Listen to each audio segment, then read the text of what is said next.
Oi de novo. Para quem tem memória curta, meu nome é Rafael Mendes e nós estamos aí na segunda parte agora da nossa 7ª videoaula de literatura. E agora sim, gente, estamos quase lá.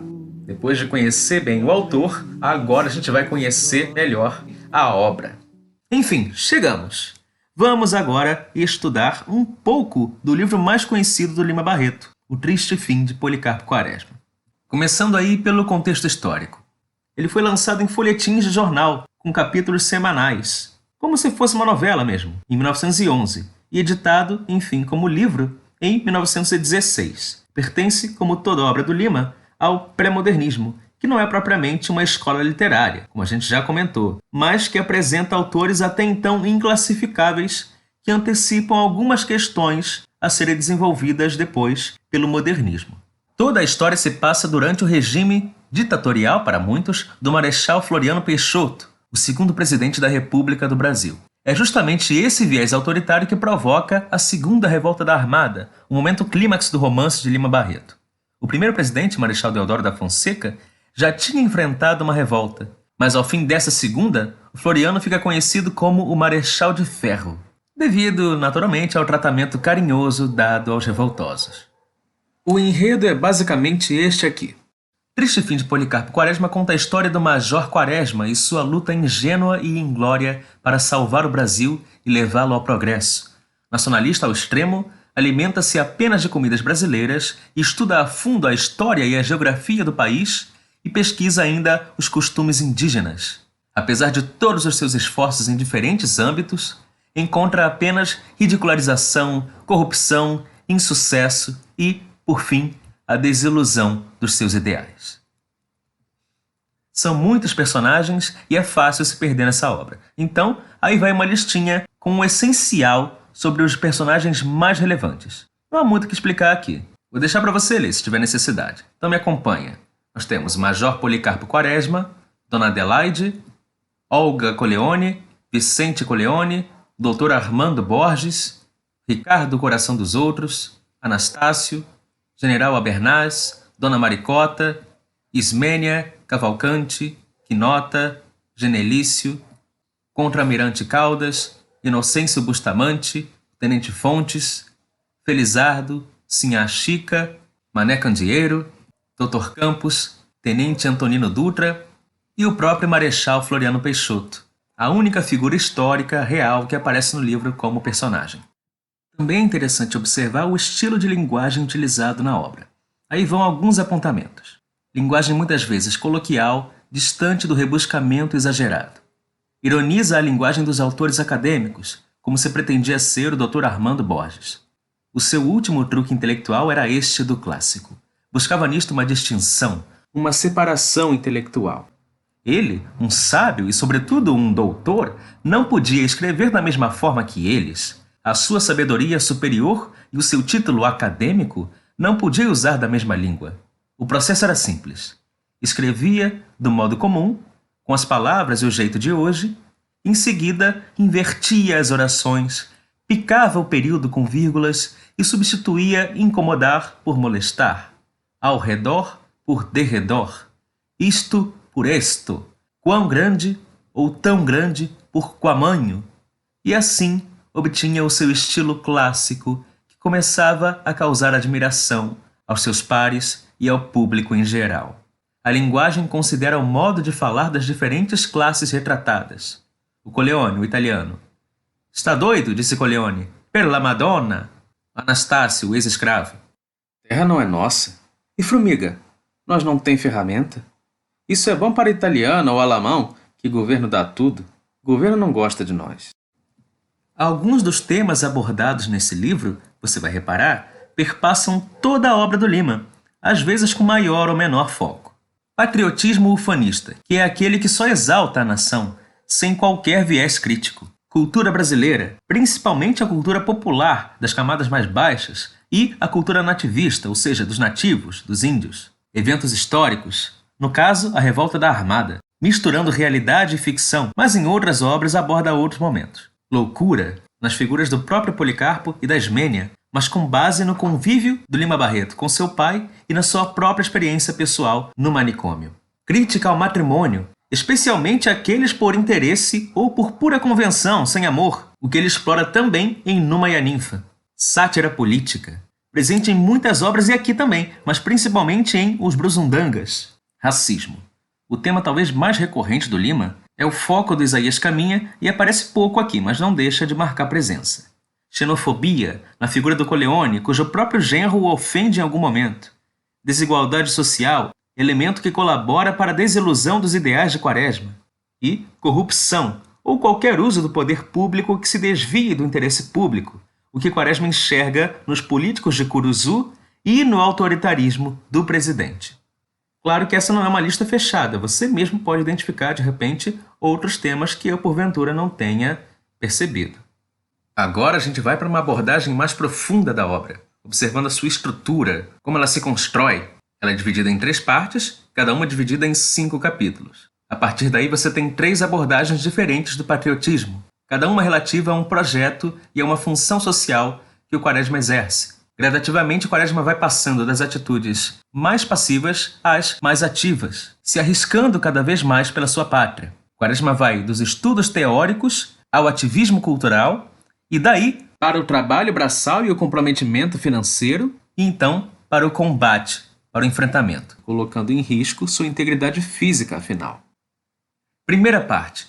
O Quaresma ativista do nativismo. Nesse momento ele exerce a função de funcionário público, vive na ambientação urbana e a obra apresenta sua relação com a elite suburbana. Você tem aí uma abordagem cultural do patriotismo.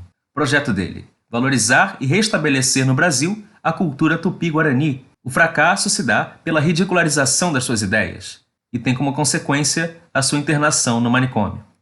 E aí vão alguns trechos para ilustrar esse momento da obra. Policarpo era patriota. Desde moço, aí pelos 20 anos, o amor da pátria tomou-o todo inteiro. Nada de ambições políticas ou administrativas. O que Quaresma pensou, ou melhor, o que o patriotismo o fez pensar, foi num conhecimento inteiro do Brasil, levando-o a meditações sobre os seus recursos, para depois, então, apontar os remédios, as medidas progressivas, com pleno conhecimento de causa. Ele começa pelos estudos teóricos, como já vimos. No dia em que o chamaram de Ubirajara, Quaresma ficou reservado, taciturno, mudo, e só veio a falar porque alguém, suspirando, disse: "Ah, meu Deus, quando poderei ir à Europa?" O major não se conteve.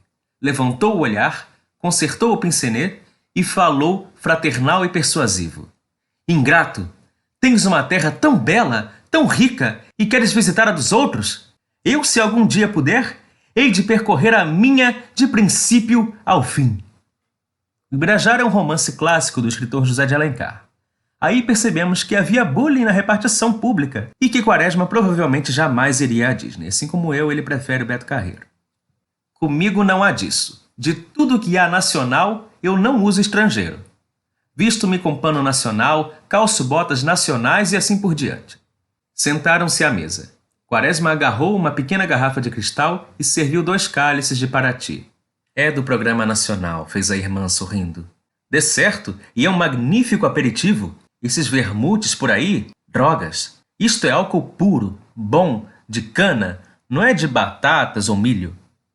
Para quem não tem intimidade, Paraty é a boa e velha cachaça, tá, gente? Não que eu tenha intimidade. Segunda parte. O Policarpo trabalhador da terra. Aí ele assume função de agricultor, ele vive na ambientação rural e tem o convívio com os homens simples. A abordagem patriótica agora é empreendedora. Projeto: provar a fertilidade e viver da produtividade das terras brasileiras. Fracasso são as suas dificuldades com as plantações, as pestes e tudo mais. Consequência é o abandono progressivo do sítio. O padrinho por que não compra um sítio? Seria tão bom fazer as suas culturas, ter o seu pomar, a sua horta, não acha? Tão taciturno que ele estivesse, não pôde deixar de modificar imediatamente a sua fisionomia à lembrança da moça. Era um velho desejo seu esse de tirar da terra o alimento, a alegria e a fortuna. E foi lembrando dos seus antigos projetos que respondeu à afilhada: "É verdade, minha filha. Que magnífica ideia tens tu. Há por aí tantas terras férteis sem emprego. A nossa terra tem os terrenos mais férteis do mundo." Taciturno, a propósito, é pensativo, melancólico, Mas tem uma palavra muito melhor que é jururu, ou macambúzio.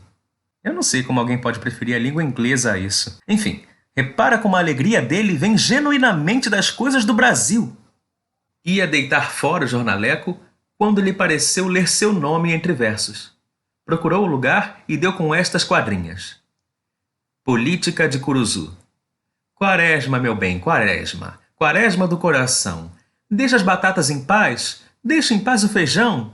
Jeito não tens para isso, Quaresma, meu cocumbi. Volta à mania antiga a te redigir em tupi. Olho vivo. Então, ele se intoca num sítio chamado Sítio do Sossego, em Curuzu, no interior do estado, e o bullying chega pelo jornal. É a implicância dos políticos da cidade com quem ele não se alinha.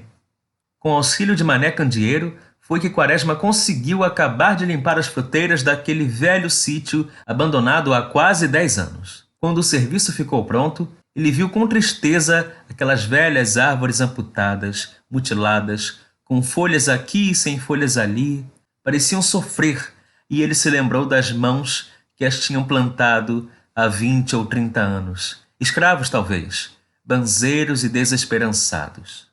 Esse é um dos momentos em que a preocupação social do autor desponta, ligada diretamente, no caso, à nossa herança escravagista. Pelos seus olhos passaram num instante aquelas faces amarelas e chupadas que se encostavam nos portais das vendas preguiçosamente. Viu também aquelas crianças maltrapilhas e sujas, de olhos baixos, a esmolar disfarçadamente pelas estradas. Viu aquelas terras abandonadas, improdutivas, entregues às ervas e insetos daninhos.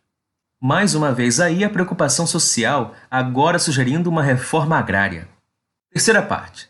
O major voluntário da pátria.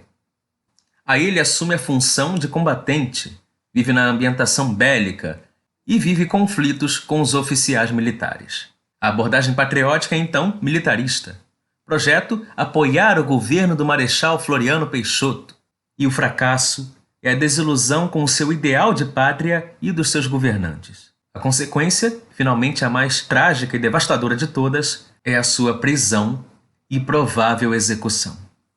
A sua concepção de governo não era o despotismo, nem a democracia, nem a aristocracia.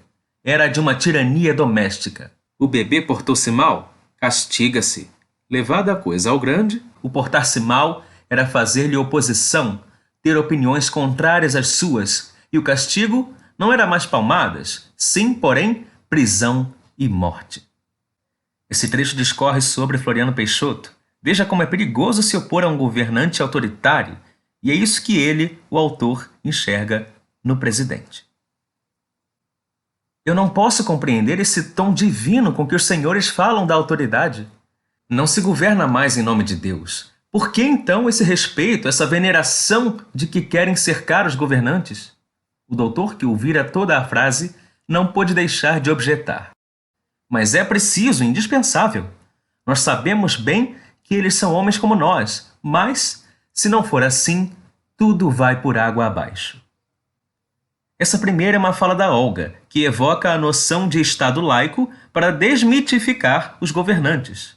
O marido, no entanto, discorda. Fica a pergunta: o que seria esse tudo que iria por água abaixo se o povo não endeusasse as suas autoridades? Vim esbarrar com um presidente desinteressado daquelas altas coisas de governo como se não o fosse. Era, pois, para sustentar tal homem que deixava o sossego de sua casa e se arriscava nas trincheiras? Era, pois, por esse homem que tanta gente morria.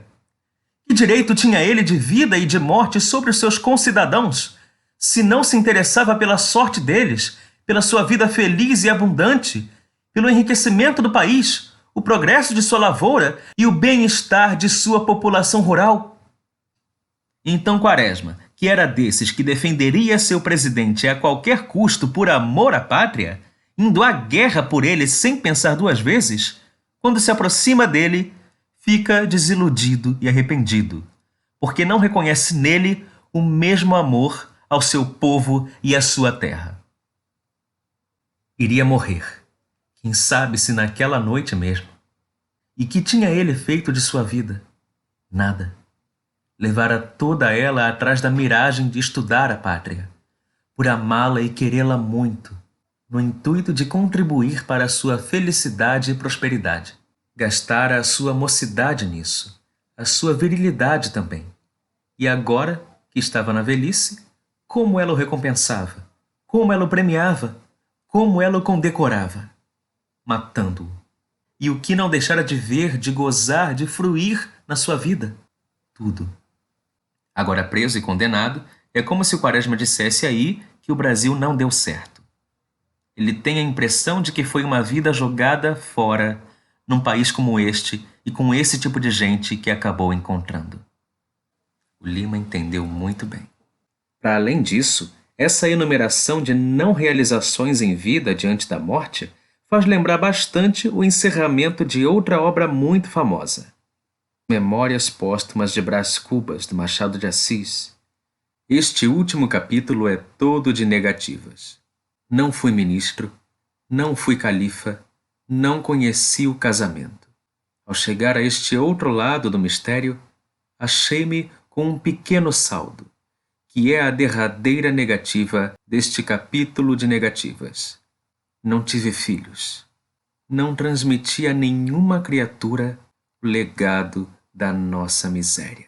Aí o famoso defunto autor ressalta também tudo o que não fez. Mas se Quaresma sente remorso e frustração, Brás Cubas se decide pelo alívio de não transmitir a miséria humana pelas gerações futuras. E ele se lembrava que há bem 100 anos, ali, naquele mesmo lugar onde estava, talvez naquela mesma prisão, homens generosos e ilustres estiveram presos por quererem melhorar o estado de coisas de seu tempo. Talvez só tivessem pensado, mas sofreram pelo seu pensamento. Aqueles homens, acusados de crime tão nefando em face da legislação da época, tinham levado 2 anos a ser julgados. E ele, que não tinha crime algum, nem era ouvido, nem era julgado, seria simplesmente executado. Aqui ele faz uma referência aos poetas da Inconfidência, percebe? Os líderes do movimento foram presos e enviados para a Ilha das Cobras, no Rio de Janeiro, onde ficaram até 1792, 101 anos antes da Revolta da Armada. E como a Inconfidência foi uma revolta que não se concretizou, compreende-se que ele diga que eles talvez só tivessem pensado. Quaresma fica preso justamente na Ilha das Cobras, se sentindo ainda mais injustiçado do que aqueles. Ele só se esquece que aqueles eram representantes das elites da época, exceto Tiradentes. Quem? Quaresma? Disse ele. Um traidor, um bandido. Depois arrependeu-se da veemência, fez com certa delicadeza. Não é possível, minha senhora. O marechal não a atenderá. Esse é um trecho da cena final, em que a Olga tenta interceder pelo seu padrinho, mas um oficial deixa claro para ela qual é o fim do brasileiro mais patriota de todos: ser considerado um traidor, um bandido. E bandido bom você sabe, né? Está aí o nosso resumão para você. E vamos terminando por hoje. E a cena de capa da vez é do filme Policarpo Quaresma, Herói do Brasil, de 98, com Paulo José e Idílio Gano. Eu sei que essa talvez seja a única das minhas indicações que você realmente vai assistir, mas cuidado, tá? Realmente uma adaptação da obra original, com cenas inventadas e várias mudanças de roteiro que eu particularmente não gosto muito. Então, não substitui a leitura, mas vale para visualizar melhor os personagens e pela interpretação perfeita e premiada do Paulo José, este que está aí. Ele é Policarpo Quaresma em pessoa.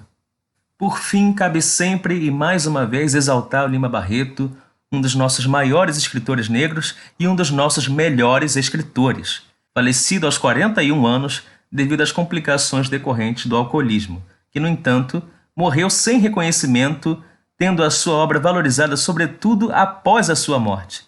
Não por acaso, o capítulo 17, o último da biografia escrita pela Lilia Schwartz, se intitula O Triste Fim de Lima Barreto.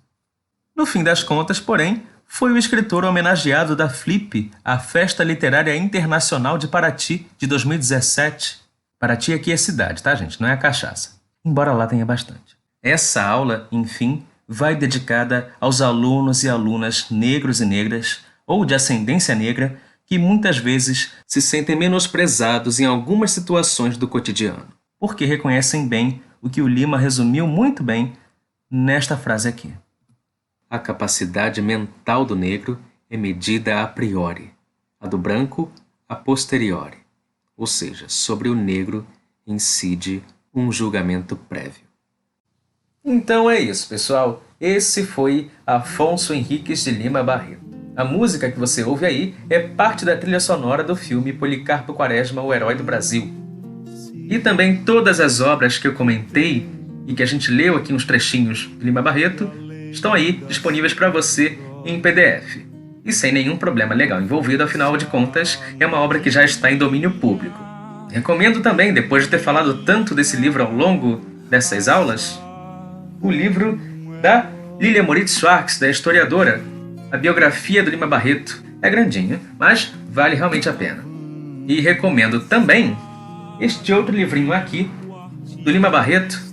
Na verdade, são 2 livros em um, o Diário do Hospício e Cemitério dos Vivos. Estão reunidos aqui o diário que ele realmente escreveu na época em que estava internado no manicômio e o romance que ele começou a escrever baseado nesses escritos. Cemitério dos Vivos, que é um nome bem forte, né, para se referir ao manicômio. Infelizmente é um romance inacabado, mas seria interessante também para você que porventura quer cursar psicologia. Aqui tem bastante coisa interessante para você refletir. E também para você que tem pretensões literárias, é interessante observar como a vida vai se transpor para a literatura. E ainda com toda a sátira política que a gente pôde perceber na obra do Lima Barreto, para você que porventura está pensando aí em seguir a carreira política, certo? Recomendo a leitura para que você possa inclusive evitar essas atitudes de tantos personagens do Lima. De repente ser um patriota de mais qualidade, como o próprio Policarpo Quaresma, o sujeito mais patriota que eu já vi, o patriota perfeito, não por acaso, não existe, é um personagem ficcional, em vez de ser um falso patriota, como boa parte desses que aí estão, né? Então é isso, pessoal. Obrigado pela sua atenção, pela sua paciência até aqui e até a próxima.